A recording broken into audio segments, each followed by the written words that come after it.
I was always the dependable one. The one who showed up early, stayed late, and never asked for anything in return.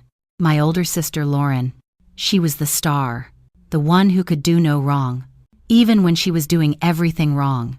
Growing up, I learned to make myself small. When Lauren wanted my birthday money, I handed it over because keeping the peace was easier than dealing with Mom's disappointed sighs. When she borrowed my car and returned it on empty, I filled the tank without a word. When she forgot my college graduation to go to her friend's beach house, everyone said I was being too sensitive. I told myself it was fine. That's just how families work. Right. Someone has to be the reasonable one. Then I had Olivia. My daughter changed everything. Suddenly, I wasn't just protecting myself anymore. I was watching a tiny human who deserved better than the crumbs I'd been trained to accept. But old patterns die hard.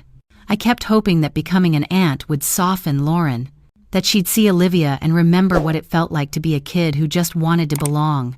I was wrong. It started small. Lauren's twins, Madison and Morgan, were 2 years older than Olivia. At family gatherings, there were always matching outfits for the twins, designer labels that Lauren made sure everyone noticed. Olivia would show up in Target clearance because I was a single mom putting myself through nursing school. I didn't care about the clothes, but I cared about the comments.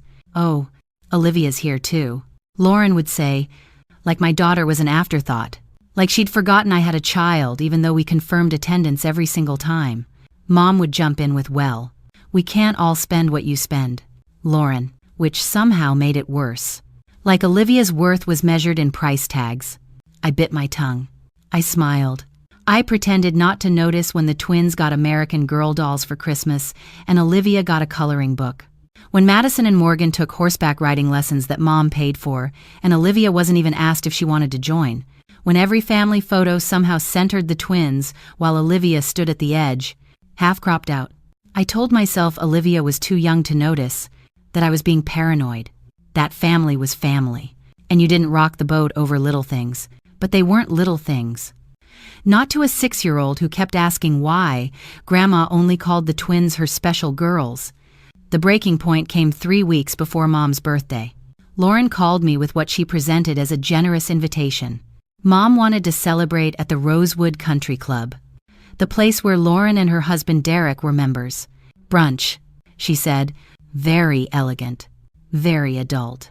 "It's black tie," I asked, already calculating whether I could afford a new dress. "Oh no, not black tie, just nice."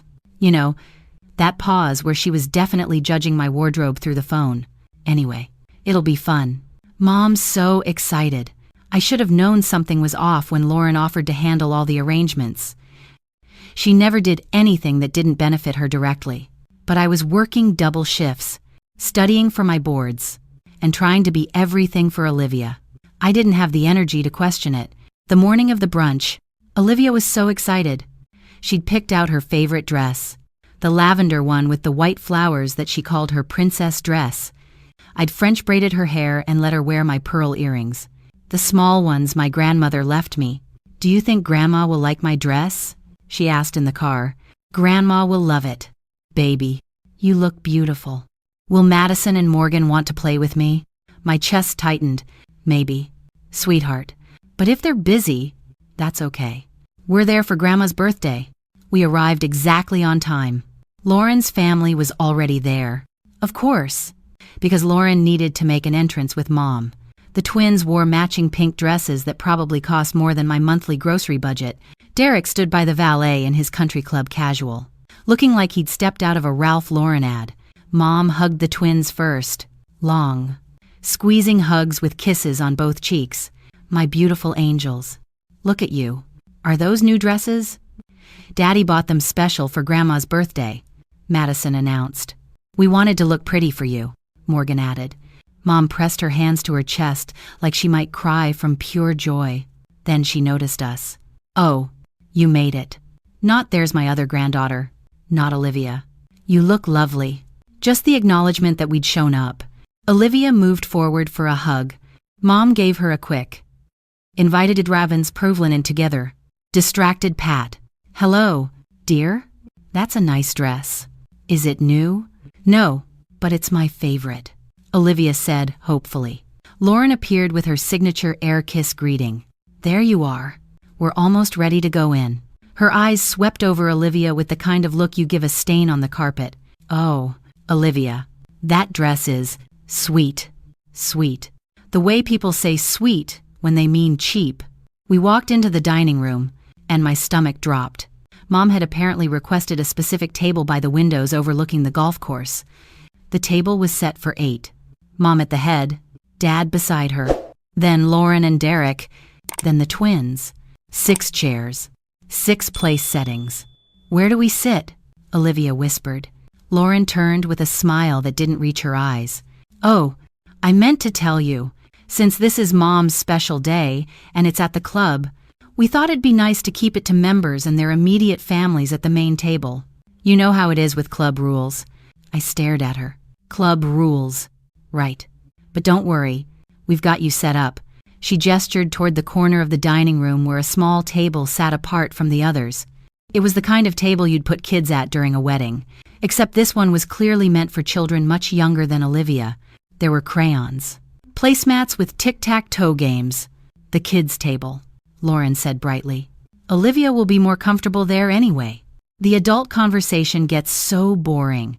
Olivia looked up at me, confused. She was 6. But she wasn't stupid. She could count chairs. She could see the twins getting to sit with the adults. Lauren. My voice came out steady, which surprised me because my hands were shaking. Olivia is 6 years old. Madison and Morgan are 8. If there's a kids' table, they should all sit there. Lauren laughed. Actually laughed. The twins are mature enough to handle the main table. Besides, there's not enough room. Then we'll get another table. A bigger one. We can't just rearrange the entire club's reservation system. Her voice had that edge now. The one that said I was being difficult. Olivia will be fine. Look, there are other kids over there. I looked. 3 toddlers, maybe 3 and 4 years old, already throwing crayons while their parents talked at the table next to ours. Those are babies, Olivia said quietly. Mom appeared, champagne glass already in hand. Is there a problem? No problem, Lauren said quickly. Just getting everyone settled. Olivia's sitting at the kids' table. Mom looked between us. Well, that makes sense. She'll have more fun. She's the same age as the twins. I said, the twins are more mature. Mom said, like it was obvious. And this is an adult celebration. Olivia's eyes were filling with tears. She was trying so hard to hold them back, biting her lip the way she did when she didn't want anyone to see her cry. Dad finally looked up from his phone. What's the holdup? Nothing, I said. We're just figuring out seating.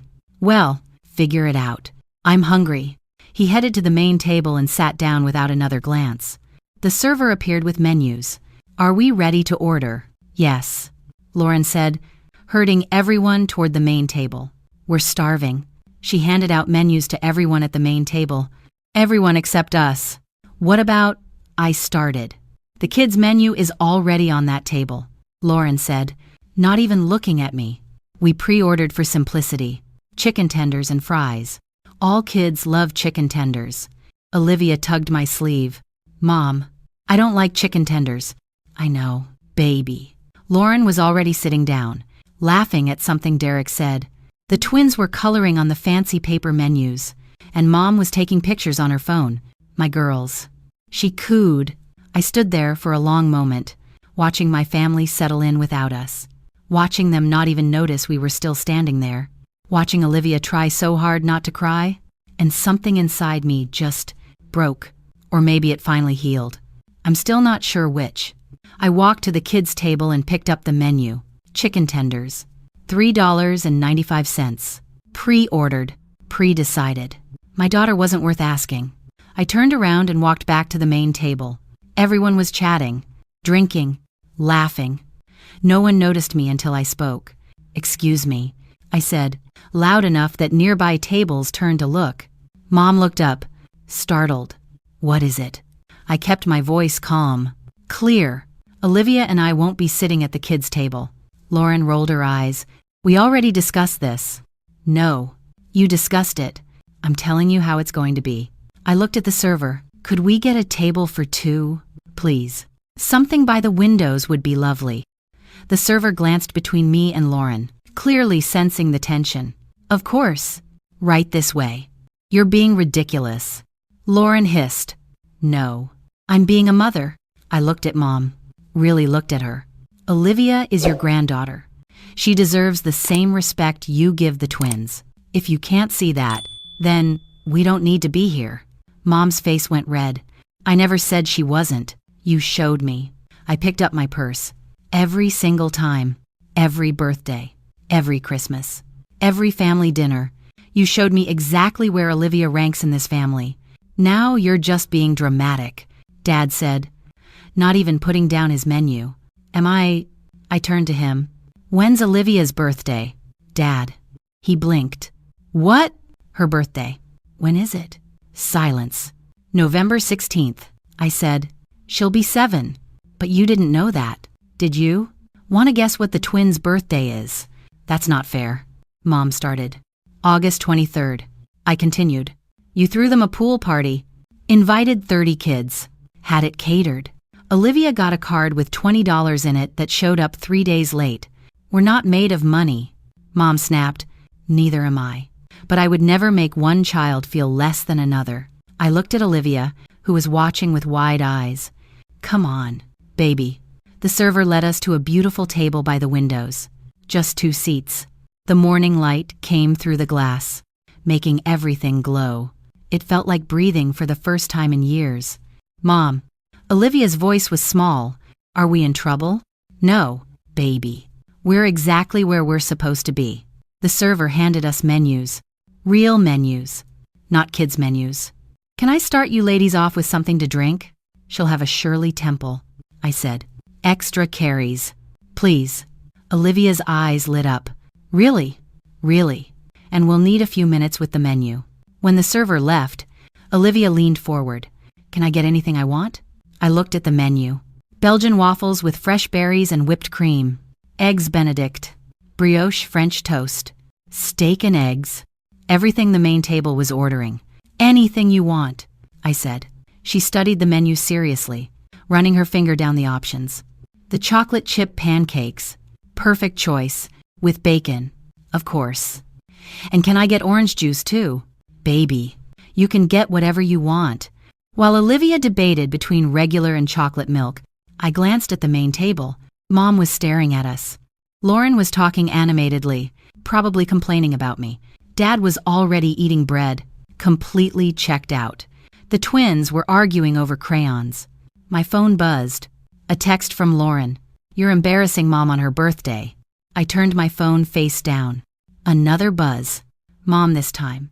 Can we please just have a nice meal? I silenced it. The server returned with Olivia's Shirley Temple, complete with 3 maraschino cherries and an orange slice. Olivia gasped, like she'd been handed the crown jewels. Thank you, she whispered. We ordered chocolate chip pancakes with bacon for her, eggs Benedict for me. We didn't rush. We didn't watch the clock. We just sat there, in the sunlight, and talked. Olivia told me about the book she was reading, about the friend at school who'd shared cookies at lunch, about the ladybugs she'd found on the playground, all the little things I usually heard in the car between errands. When I was half listening and checking mirrors, I was fully present for the first time in months. Our food came. Olivia's pancakes were huge, topped with whipped cream and more chocolate chips. My eggs Benedict looked like something from a magazine. We ate slowly, savoring everything. Across the room, I could see the main table finishing up. Lauren kept glancing over, her jaw tight. Mom looked like she wanted to say something but didn't. The twins were getting restless, kicking their feet under the table. Mom, Olivia said around a mouthful of pancake. This is the best breakfast ever. Yeah. Can we do this again? Just us. My throat tightened. Absolutely. We stayed until Olivia finished every bite. When the check came, I paid it without looking at the total. Not because I could afford it, but because my daughter's dignity was worth more than any dollar amount. As we walked out, we had to pass the main table. Mom reached for my arm. Can we talk about this? There's nothing to talk about. You're being unreasonable, Lauren said. All of this over a seating arrangement. I stopped. looked at both of them. It was never about the seating. It was about you treating my daughter like she doesn't matter, like she's less than, and I'm done pretending not to notice. She's being dramatic. Lauren told Mom. This is exactly why. Tell me, Lauren. I kept my voice level. What's Olivia's favorite color? She blinked. What? Her favorite color. You're her aunt. You should know. Lauren's mouth opened, then closed. It's purple, I said. Has been since she was 3. She wants to be a veterinarian when she grows up. Her favorite food is mac and cheese, but only the kind with the shapes, not the shells. She's afraid of thunderstorms but loves the rain. She asks about you sometimes, wonders why you don't visit. Mom's face softened. Honey, she asks why Grandma only posts pictures of Madison and Morgan, why she never gets invited to sleepovers, why her cousins don't want to play with her. I felt Olivia's hand squeeze mine, and I kept making excuses, kept saying you were busy, or it was complicated, or she was imagining things. But she wasn't. I was just too afraid to admit it. That's not true. Mom said weakly. When's the last time you called to talk to her? Not me. Her. Silence. When's the last time you asked about her school, her friends, her life? More silence. That's what I thought. I took Olivia's hand. We're leaving now. Don't call me unless you're ready to actually be a grandmother to both your granddaughters, not just the ones who make you look good. We walked out into the bright morning. The valet brought my car around. My 10-year-old Honda that definitely didn't belong in the country club parking lot. I didn't care. Olivia was quiet until we were on the highway. Then, softly, "Are you mad at me?" "What?" "No, baby. Why would I be mad at you? Because we left Grandma's party. Because I didn't sit at the kids' table." I pulled over into a parking lot, put the car in park, and turned to face her. "Olivia, listen to me. You did nothing wrong. Not one single thing. Do you understand?" She nodded, but her eyes were uncertain. "What happened back there wasn't about you. It was about them not treating you with respect. And that's not okay. It will never be okay. But they're family. Being family doesn't give someone permission to make you feel small. Being family means they should protect you. I love you. Make you feel special. If they can't do that, then we don't have to keep showing up. So we won't see them anymore." I thought about that, about all the holidays, the birthdays, the gatherings, about explaining to Olivia why we weren't going, about the texts, the guilt trips, the family drama. And then I thought about this morning, the way her face lit up over that Shirley Temple, the way we actually talked, actually connected, without me trying to manage everyone else's feelings. I don't know, baby, but I know that we're not going anywhere that makes you feel less than. You are brilliant and kind and funny and beautiful, and anyone who can't see that doesn't deserve our time. She was quiet for a moment. Then, "Thanks for the pancakes, Mom." I laughed, surprised by tears. "You're welcome, baby." My phone started buzzing as we pulled back onto the highway. Text after text. "Lauren, you're being selfish." "Mom, I can't believe you ruined my birthday." "Dad, your mother is very upset." "Lauren again. This is exactly why no one wants to deal with you." That last one almost got me. That old familiar voice in my head that said maybe I was overreacting. Maybe I was too sensitive. Maybe I should apologize and smooth things over. Then Olivia said from the back seat, "Mom, can we get ice cream?" And I realized I didn't want to smooth things over. I didn't want to apologize for protecting my child. I didn't want to go back to making myself small so everyone else could be comfortable. "Ice cream sounds perfect," I said. Over the next few days, the messages escalated. Lauren called me ungrateful. Mom said I was teaching Olivia to be disrespectful. Dad sent a long email about family obligations and not burning bridges. Relatives I hadn't heard from in years suddenly had opinions about my parenting. I blocked Lauren's number first, then Mom's, then Dad's. It felt like ripping off a bandage, painful and necessary. Every time I hesitated, I thought about Olivia's face when she saw that kid's table, when she asked if the twins would play with her, when she tried so hard to be good enough for people who never had any intention of seeing her. 3 months later, Mom tried reaching me through email. She missed us, she said, wanted to talk. Lauren had told her side of the story, and Mom wanted to hear mine. I deleted it. 2 weeks after that, Lauren sent a message through Facebook. The twins missed their cousin. Maybe we could set up a play date. I blocked her there too. I'm not teaching my daughter that love means accepting scraps. That family means tolerating disrespect. That keeping the peace is more important than protecting herself. Olivia asks about them sometimes, less and less as time goes on. I tell her the truth, that sometimes people we love can't love us the way we need. And that's sad, but it's not our job to fix it. Last week, Olivia came home from school excited about a project. We're making family trees, and we get to pick who counts as family. Mrs. Rodriguez said family isn't just blood. It's people who show up for you. She'd drawn me, her best friend, Sophie. Sophie's mom, who babysits when I work nights, and her teacher, Mr. Teacher, Kendricks, who helped her with fractions. No, Lauren. No, Mom or Dad. No twins. Is this okay? She asked nervously. I looked at the paper, at the careful way she'd drawn each person with hearts around their names. It's perfect, I said, because it's true. She beamed. That's what I thought. I don't know if I made the right choice that morning at the country club. Maybe in a few years, Olivia will wish she had a relationship with her grandmother, her aunt, her cousins. Maybe she'll resent me for cutting them off, but I know one thing for certain. She'll never wonder if she was worth protecting. She'll never question whether she deserved respect. She'll never make herself smaller to make someone else comfortable. And maybe that's the best thing I can give her. Not a big family. Not fancy brunches. Not country club memberships. Just the absolute certainty that she is enough, exactly as she is. Always. We got ice cream that day. By the way, 2 scoops each. Olivia got mint chocolate chip and cookies and cream. We sat on the curb outside the ice cream shop in our fancy brunch clothes, and she told me about every single kid in her class, their favorite colors, and their pets, and who liked who. I listened to every word. That night, after I tucked her in, she said, Mom, today was better than Grandma's party would have been anyway. Yeah, because I got to be with you. Sometimes peace costs connection. Sometimes love means walking away. Sometimes the family you choose is just you and your kid and a couple of scoops of ice cream in the sunshine. And that's more than enough.